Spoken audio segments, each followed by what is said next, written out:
Not only is Liberty Mutual been really bringing it in terms of the funniness that's actually connected to the brand, but that's all been rooted in really engaging characters. I think character is so important when we're talking about comedy and advertising.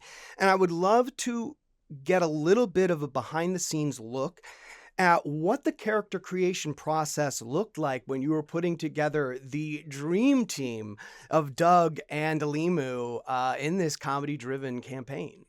So believe it or not, Mike, we went down this path in 2018, and the idea was that insurance is such a unique industry, especially from a marketing perspective. We don't have that tangible product, and so you see the category really rely on brand cues to stand in place for the brand. So whether that Hmm. be characters, jingles, taglines, etc.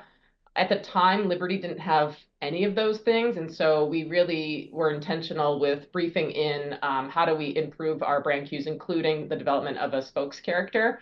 And I think, and Danny, keep me honest, we had at least 2 dozen characters on the table. I mean, we Oh, had a wow. pigeon who wore yellow shorts who lived at the Statue of Liberty. We had a Tyrannosaurus Rex who was, too big and would often like bump into things and get in her own way. Like we had absolutely everything on the table. And the idea was really how do we develop a branded character that can keep Liberty Mutual top of mind and really break through in this cluttered category.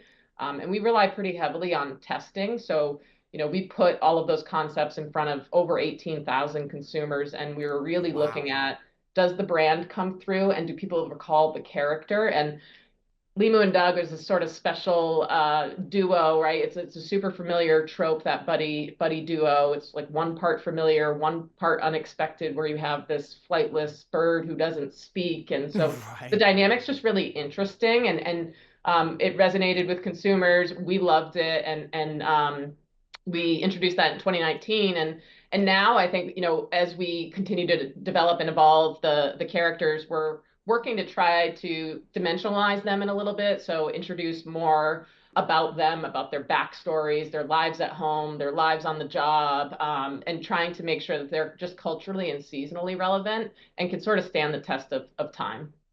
Yeah, I think you've done a great job of that. Danny, talk to me about character creation when we're thinking about a sustainable comedy driven campaign.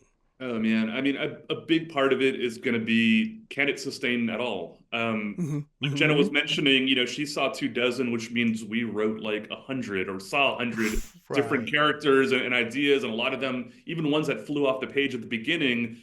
You'd write 5 scripts, they were great. You'd write 10 scripts, we're getting okay. You get to 20, 30, 40, and pretty soon you're running out of places to take these characters. They're not deep enough. They're too based on a pun or on something that's happening, topically in the moment, but might not be relevant in a year or two. We were looking for a character that could last 10 years, 20 years. And the only way to really test that was to write. Limu and Doug, we've gone 7 seasons. We probably have 40 or 50 spots out in market, but I promise you a few hundred have been written, and are still either waiting in the wings or have died for different reasons. But ensuring that you have the type of character that can be broadened, that you can create a world around was a big challenge.